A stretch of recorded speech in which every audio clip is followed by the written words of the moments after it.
Hello students, welcome to your channel physics MS solutions. आपका स्वागत है आपके अपने चैनल फिजिक्स एमएस सॉल्यूशंस में। पिछले वीडियो में मैंने आपसे कहा था कि मैं वैद्युत क्षेत्र की तीव्रता वैद्युत द्विध्रुव के कारण दो स्थितियों में हम निकालेंगे। दो डेरिवेशन मैंने कहा था आपसे करने के लिए। तो वैद्युत द्विध्रुव की दो स्थितियाँ हैं यहाँ पर, अक्षीय या अनुदैर्ध्य स्थिति एंड ऑन पोजिशन, और दूसरा है निरक्षीय या अनुप्रस्थ स्थिति ब्रॉड साइड ऑन पोजिशन। ये दो मोस्ट इम्पॉर्टेंट डेरिवेशन है, आपको अच्छे से इनको समझ के याद करना है। कुछ स्टूडेंट्स ये कह रहे थे कि सर आपके सारे वीडियो नहीं मिल पा रहे हैं, तो इसके लिए मुझे ये कहना है कि सब्सक्राइब बटन के पास में एक बेल आइकन का बटन होता है। आप जो उस पर क्लिक करेंगे तो उसमें ऑप्शंस आते हैं, तो उसमें ऑल का ऑप्शन आप सेलेक्ट कर लेंगे तो आपको हर वीडियो आपके मोबाइल पे पहुंचेगा। वैद्युत द्विध्रुव के कारण किसी बिंदु पर वैद्युत क्षेत्र की तीव्रता, intensity of electric field due to electric dipole. तो इसकी दो स्थितियां हैं, end on position, broad side on position.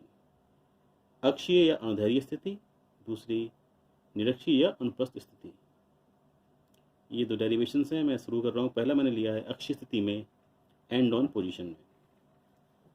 तो ये कुछ लैंग्वेज है जो आपको अपनी कॉपी में नोट करनी है, क्योंकि मैं पूरी बात लिखूंगा नहीं, बस मैं बोल रहा हूँ।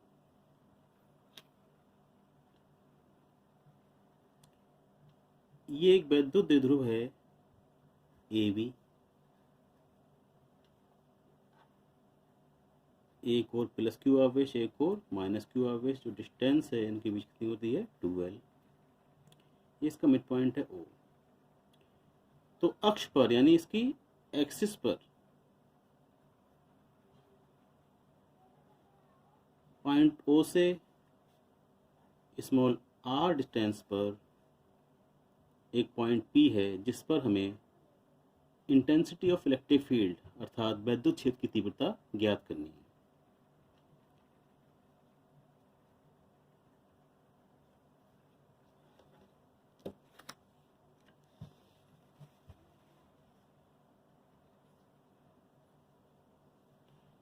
प्लस क्यू आवेश के कारण P पर वैद्युत क्षेत्र की तीव्रता की जो दिशा होगी वो आवेश से दूर की ओर होगी, चार्ज से दूर की ओर E1। और माइनस क्यू के कारण जो दिशा होगी उसी आवेश की ही ओर होगी, E2। तो यहाँ पे मैंने E1 को बड़ा बनाया है, E2 को छोटा बनाया है। ये आपको भी समझ में आ जाएगा कि ऐसा मैंने क्यों किया है, मैं बताऊंगा आपको भी। तो यहाँ पे मैं लैंग्वेज लिखनी है वो बोल रहा हूँ। माना कोई वैद्युत द्विध्रुव AB ऐसे मीडियम में स्थित है जिसका परावैद्युतांक K है। इसके मध्य बिंदु O से स्मॉल r दूरी पर स्थित बिंदु P पर वैद्युत क्षेत्र की तीव्रता ज्ञात करनी है। अब हम शुरू कर रहे हैं। प्लस क्यू आवेश के कारण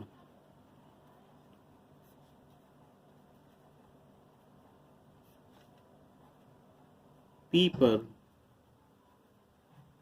वैद्युत क्षेत्र की तीव्रता E1 इक्वल 1/4 पाई एप्सिलॉन 0 के Q अपॉन R स्क्वायर। ये फार्मूला आपने पढ़ा है पिछले वीडियो में। अब R कहाँ से लेनी है, प्लस क्यू से। प्लस क्यू से डिस्टेंस कौन सी है, AP पॉइंट तक की। O से इस डिस्टेंस है R, और ये डिस्टेंस ये है स्मॉल l। पूरा डाइपोल 2L होता है ना, तो इसे मिड पॉइंट से लिया। तो AP डिस्टेंस कितनी हो गई, R माइनस L। ये क्लियर हो गया। तो A से डिस्टेंस लेनी है P की, जो हम R में से L को माइनस करके मिलेगी। तो यहाँ पे हमें लिखना है अपॉन में R माइनस L का स्क्वायर। डायमेंशन होती है इसकी न्यूटन पर कूलम, सॉरी यूनिट न्यूटन पर कूलम, और डायरेक्शन होगी AP दिशा में, या A से P की ओर। ये डायरेक्शन जो E1 जा रही है इसे हम कहेंगे AP दिशा में, या A से P की ओर। इसी प्रकार माइनस क्यू आवेश के कारण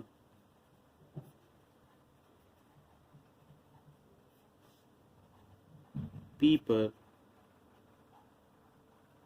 वैद्युत क्षेत्र की तीव्रता, intensity of electric field at point P due to charge minus Q, E2 equal 1/4 pi epsilon 0 के क्यू। इसमें चार्ज का साइन नहीं लेना है, माइनस क्यू को हम लिखेंगे यहाँ पर फार्मूले में क्यू। डिस्टेंस देखिए, आप पहले फिगर में देखिए, माइनस क्यू से पी तक की डिस्टेंस, यहाँ से यहाँ तक एल और ओ से पी तक स्मॉल आर, तो टोटल डिस्टेंस हो गई बी से पी तक की आर प्लस एल। तो अपॉन में इसके आ जाएगा आर प्लस एल का स्क्वायर, इसकी यूनिट न्यूटन पर कूलम। डायरेक्शन आप देख रहे हैं पी से बी की ओर, देखिए फिगर में दोबारा से, पी से बी की ओर, या हम लिख देंगे पीवी दिशा में।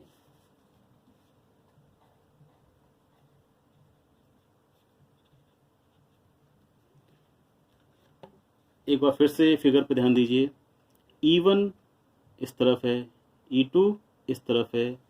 ये E1 व E2 दोनों वेक्टर क्वांटिटीज हैं। ये मैंने पढ़ा था, इसमें आपको पिछले वीडियो में बताया था कि वैद्युत क्षेत्र की तीव्रता सदिश राशि होती है और डायरेक्शन इनकी अपोजिट है, तो रिजल्टेंट कैसे मिलेगा? E1 में से E2 को हम माइनस करेंगे।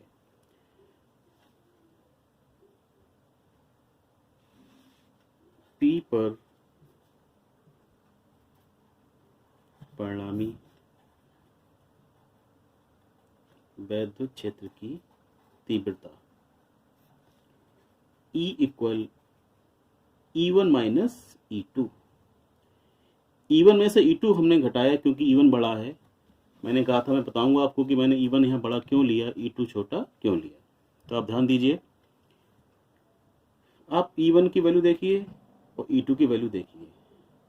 E1 और E2 में केवल जो इनका डिनोमिनेटर है, यानी जो इनका हर है, उस पर ध्यान दीजिए। r माइनस एल का होल स्क्वायर और ये है r प्लस एल का होल स्क्वायर। तो किसके डिनोमिनेटर या किसके हर में बड़ी राशि है, E1 में या फिर E2 में? तो आप देख रहे हैं E2 के डिनोमिनेटर में बड़ी राशि है, E1 के डिनोमिनेटर में छोटी राशि है। तो एक एग्जाम्पल देखिए आप इधर, 10 डिवाइड बाई 5 कितना आएगा? 2। और 10 डिवाइड बाई 4 कितना आएगा? 2.5। आप देख रहे हैं जिसके अपोन में, जिसके डिनोमिनेटर में बड़ी राशि होती है वो छोटा आता है, और जिसके डिनोमिनेटर में छोटी राशि होती है वो बड़ा आता है। तो इसके डिनोमिनेटर में छोटी राशि है तो ये बड़ा होगा, इसके डिनोमिनेटर में छोटी राशि है और ये छोटा होगा। तो इस एग्जाम्पल की सहायता से आप समझ सकते हैं कि मैंने E1 को बड़ा क्यों बनाया, E2 को छोटा क्यों बनाया। क्योंकि इसके डिनोमिनेटर में छोटी राशि है तो ये बड़ा आएगा, इसके डिनोमिनेटर में बड़ी राशि है तो ये छोटा आएगा। तो बड़े में छोटे को माइनस करके हमने क्या निकाला? परिणामी वैद्युत क्षेत्र की तीव्रता। फिजिक्स केवल यहां तक है, अब केवल मैथमेटिक्स रह गई है, यानी इसे केवल सॉल्व करना रह गया है। जो आप ध्यान से देखें, समझें इसको। वैल्यू पुट करेंगे E1 की और E2 की। E1 की वैल्यू 1/4 पाई एप्सिलॉन 0 के Q upon r minus L का स्क्वायर, माइनस E2 की 1/4 पाई एप्सिलॉन 0 के Q upon r plus L का स्क्वायर। 1/4 पाई एप्सिलॉन 0 के क्यू कॉमन ले लिया, कॉमन आ रहा है इन दोनों में से, इसमें से भी इसमें से भी। यहाँ पे बचेगा 1/r माइनस एल का square minus 1/r plus L का स्क्वायर। 1/4 पाई एप्सिलॉन 0 के क्यू, एलसीएम ले लिया, r माइनस एल का स्क्वायर, r प्लस एल का स्क्वायर। इस सेकंड से लोग ये ऊपर आ जाएगा, यहाँ पर 1 में मल्टीप्लाई होके, इस सेकंड से लोग ये 1 में मल्टीप्लाई होके यहाँ पे आ जाएगा। देखते रहिए आप, ये केवल मैथमेटिकल सॉल्व करना है आपको। E इक्वल 1/4πε0 k क्यूब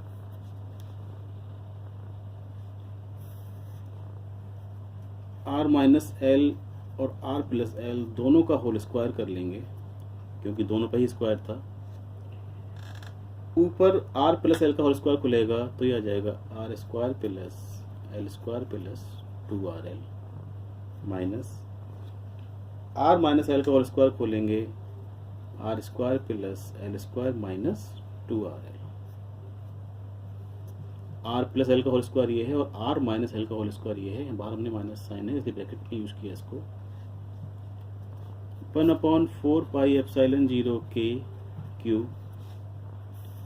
पर नीचे ध्यान दीजिए a minus B A plus B, तो आप देख रहे हैं ये फार्मूला होता है A square minus B square, ऊपर है ये होल स्क्वायर। जब ये ब्रैकेट खोली जाएगी तो ये जो माइनस, ये माइनस का हो जाएगा R square, L square minus का हो जाएगा और इन दोनों से ये कट जाएंगे। 2rl और माइनस माइनस प्लस के 2rl, ये यहाँ बचेगा केवल 4rl। 1/4πε0 k 2ql r। देखिए मैंने क्या किया, 4 को 2 × 2 लिख लिया, q ये आ गया, l ये आ गया, r ये आ गया। अपॉन में है r square minus L square का होल स्क्वायर। यह हम कहेंगे चूंकि p इक्वल क्या होता है 2ql, ये पिछले वीडियो में पढ़ा चुका हूं, वैद्युत ध्रुव का गुण होता है p इक्वल 2ql। इसमें हम l हमने चूंकि l डाइपोल मोमेंट की डिस्टेंस की आधी ही डिस्टेंस है, बहुत छोटा है डिस्टेंस r के मुकाबले, l very very less than r, therefore L square को नगण्य मानने पर, यानी नेग्लिजिबल मान सकते हैं, क्योंकि एल बहुत छोटा है तो उसका स्क्वायर और भी छोटा होगा। इस चीज को भी समझे। 0.3 छोटी बहुत क्वांटिटी है, इसका स्क्वायर करते हैं तो ये आता है 0.09। आप देख रहे हैं छोटी चीज का स्क्वायर करने पर और भी छोटा आ जाता है, तो एल स्क्वायर को यहां पर नगण्य मानेंगे।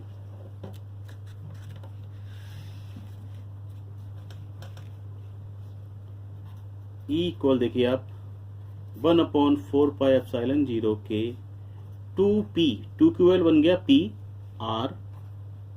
यहाँ पर एल स्क्वायर को नगण्य मान लिया, यानी इसको छोड़ देना है, तो आर स्क्वायर का स्क्वायर नहीं r टू द पावर 4, एक r की पावर यहाँ से कट जाएगी। ई आ गया आपका 1/4πε0 k 2p/r³। ये डेरिवेशन आपका कंप्लीट हो गया। न्यूटन पर कूलम वायु या निर्वात के लिए, फॉर एयर और वैक्यूम हम जानते हैं k की वैल्यू होती है 1, तो ई आ गया आपका 1/4πε0 2p/r³। ये आपका अक्षीय स्थिति में वैद्युत क्षेत्र की तीव्रता का फार्मूला आ गया एंड ऑन पोजीशन में। दिशा होगी वैद्युत द्विध्रुव की अक्ष के अनुदिश ऋण आवेश से धन आवेश की ओर। तो ये डेरिवेशन आपका स्टूडेंट्स पूरा हो गया, इसको आप अच्छे से नोट कर लेंगे और एक बार दो बार प्रैक्टिस करेंगे, अच्छे से आपको समझ में आ जाएगा। वीडियो को आप चाहें तो दोबारा देख सकते हैं, समझने के लिए आराम से आपको क्लियर हो जाएगा। अब हम इसका जो निरक्षीय स्थिति में ब्रॉड साइड ऑन पोजीशन में जो वैद्युत क्षेत्र की तीव्रता निकालनी है वो डेरिवेशन करेंगे। सेकंड है निरक्षीय स्थिति में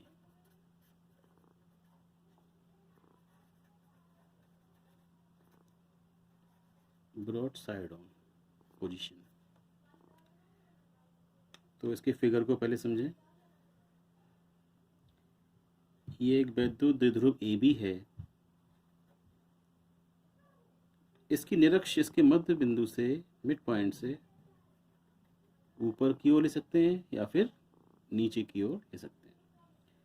इस तरफ जाने पर और इस तरफ जाने पर ये क्या कहलाएगी, इसकी अक्षीय स्थिति, और ये इसकी है निरक्षीय स्थिति। मिड पॉइंट O से स्मॉल r डिस्टेंस पर एक पॉइंट P है जिस पर हमें वैद्युत क्षेत्र की तीव्रता ज्ञात करनी है।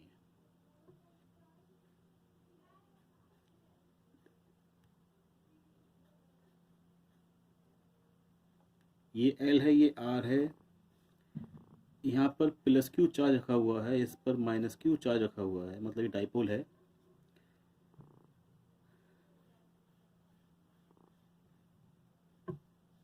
पाइथागोरस थ्योरम से परपेंडिकुलर R है और इसका बेस L है, तो डायगोनल हो जाएगा √R² प्लस L²। सिमिलरली इस तरफ भी ये डिस्टेंस हो जाएगी √R² plus L²। Plus Q के कारण P पर जो वैद्युत क्षेत्र की तीव्रता की दिशा होगी, मैंने बताया था आपको कि प्लस के कारण सदैव दूर की ओर जाएगी, ये डायरेक्शन। अब अवे E1 क्यू से अवे यानी दूर जाएगी प्लस क्यू से, और माइनस क्यू के कारण टुवार्ड्स माइनस क्यू यानी माइनस क्यू की ओर। तो E1 ऊपर की ओर जा रही है, दूर की ओर प्लस क्यू डायरेक्शन में, और E2 माइनस क्यू की ओर आ रही है। इस फिगर को हम जूम करके बनाएंगे, थोड़ा सा बड़ा करके बनाएंगे। ये E1 है, ये E2 है, ये एंगल थीटा है, ये भी एंगल थीटा हो गया। E1 और E2 के हम कंपोनेंट तोड़ेंगे, क्योंकि यहाँ पे चूँकि वेक्टर क्वांटिटीज़ हैं, तो जैसे पिछले डेरिवेशन में अपोजिट डायरेक्शन में थे तो हमने उनको सब्ट्रैक्ट कर दिया था, सेम डायरेक्शन में होते तो हम उनको ऐड कर देते, लेकिन यहाँ पे अलग एंगल पर हैं तो उनके कंपोनेंट बनाएंगे। तो इसके दो कंपोनेंट होंगे E1 का, एक ये वाला और एक इधर। ये कंपोनेंट कहलाएगा E1 साइन थीटा, ये वाला कंपोनेंट होगा E1 कॉस थीटा। इसी प्रकार E2 का एक कंपोनेंट इधर आएगा E2 साइन थीटा, और इस तरफ E2 का आएगा E2 कॉस थीटा। ये फिगर आप अच्छे से समझें। अब इसके बाद जो लैंग्वेज में बोल रहा हूँ वो आपको इस फिगर के बाद अपनी कॉपी में नोट करनी है। माना कोई वैद्युत द्विध्रुव AB ऐसे माध्यम में स्थित है जिसका परावर्तनांक k है। वैद्युत द्विध्रुव की निरक्ष पर मध्य बिंदु O से स्मॉल r दूरी पर स्थित बिंदु P पर वैद्युत क्षेत्र की तीव्रता ज्ञात करनी है। हम इसको शुरू करते हैं, इसको लिखना। प्लस क्यू के कारण P पर, माइनस क्यू के कारण P पर निकालेंगे। प्लस क्यू आवेश के कारण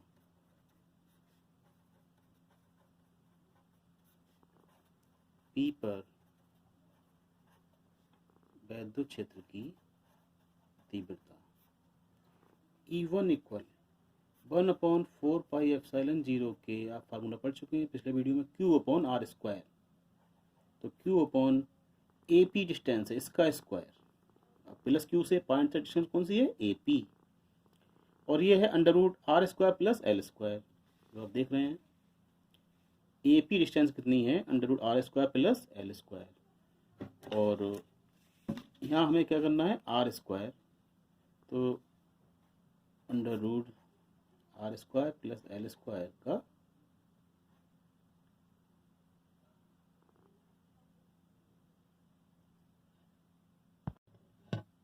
होल स्क्वायर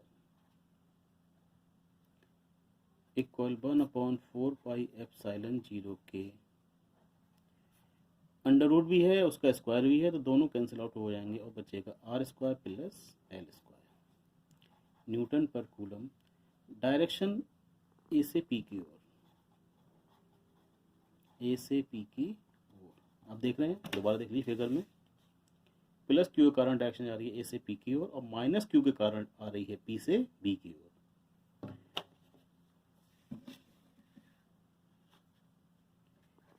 माइनस क्यू आवेश के कारण P पर वैद्युत क्षेत्र की तीव्रता E2 इक्वल 1/4πε0 के Q/, सेम डिस्टेंस ये भी उतनी है, R² प्लस L² और इसका होल स्क्वायर, क्योंकि फार्मूला होता है Q/R²। 1/4πε0 के क्यू अपॉन रूट हट जाएगा स्क्वायर से, बचेगा R square plus L square. Unit newton पर कूलम और डायरेक्शन पी से, मैंने थोड़ी देर पहले आपको दिखाया था, पी से बी की ओर। अब इस फिगर पे आइए आप।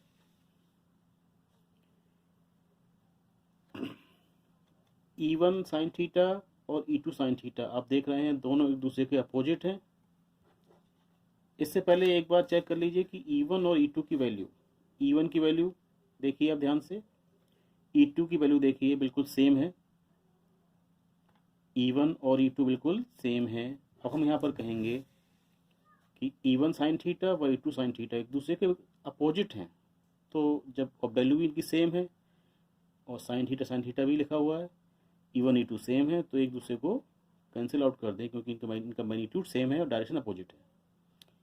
E1 cos थीटा और E2 cos theta same direction में जा रहे हैं, इसलिए हम इनको ऐड कर देंगे, क्योंकि जब दो वेक्टर सेम डायरेक्शन में होते हैं तो उनका रिजल्टेंट उनको ऐड करके ही प्राप्त होता है।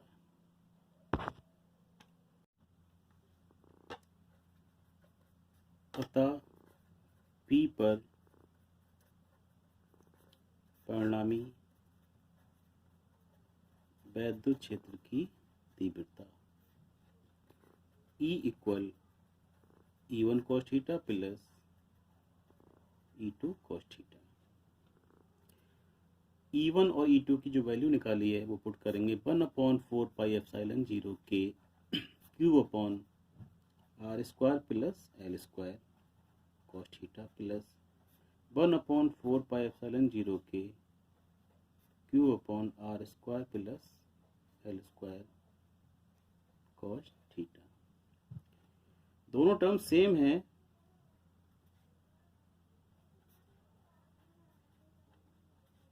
Q upon R square plus L square अगर हम कॉमन ले लें तो cos theta plus cos theta, यानी ये हो जाएगा 2 cos थीटा।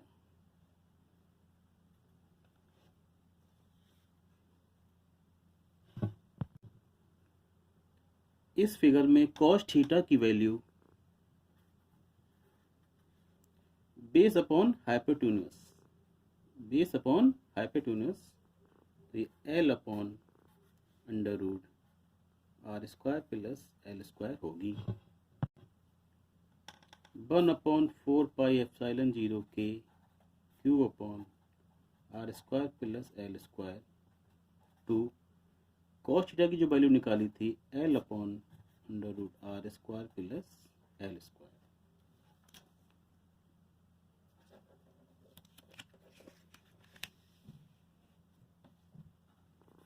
E इक्वल 1/4πε0 के 2QL, 2QL R square plus L square की 1 पावर है और आर स्क्वायर प्लस स्क्वायर की हाफ पावर है।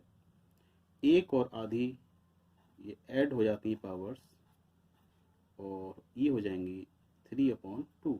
एक और आधी 1.5 हो गई, 1.5 यानी 3/2। फिर से हम कहेंगे चूंकि P इक्वल क्या होता है 2QL तथा L बहुत बहुत छोटा है R से, इसलिए L स्क्वायर को नगण्य यानी नेग्लिजिबल मानने पर E इक्वल 1/4πε0 के P 2QL आपका बन गया P। R स्क्वायर को नगण्य मान लेंगे, छोड़ देंगे यहाँ से, तो R स्क्वायर की पावर 3/2, 2 से 2 कैंसिल। E इक्वल 1/4πε0 के P upon R to the power 3 newton पर कूलम। ये डेरिवेशन समाप्ति की ओर है। डायरेक्शन वही होगी,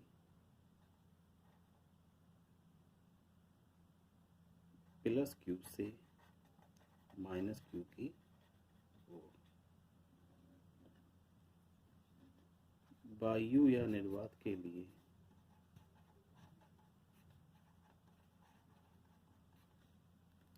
K equal 1, E equal 1/4 pi epsilon 0 P upon R cube newton पर कूलम। अक्षीय स्थिति में आपने ध्यान दिया फार्मूला आया था 2P अपॉन आर क्यूब और निरक्षीय में आ रहा है P अपॉन आर क्यूब। तो ये दोनों डेरिवेशन आपने सीखे अक्षीय स्थिति में और निरक्षीय स्थिति में।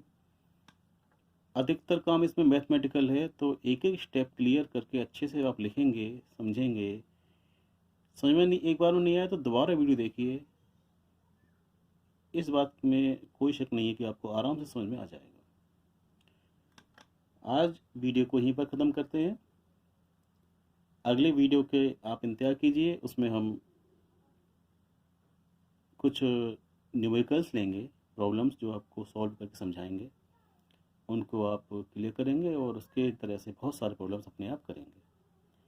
चैनल के साथ बने रहिए, चैनल को सब्सक्राइब कीजिए, वीडियो अच्छा लगता है तो लाइक कीजिए और अपने साथियों के साथ शेयर कीजिए। धन्यवाद।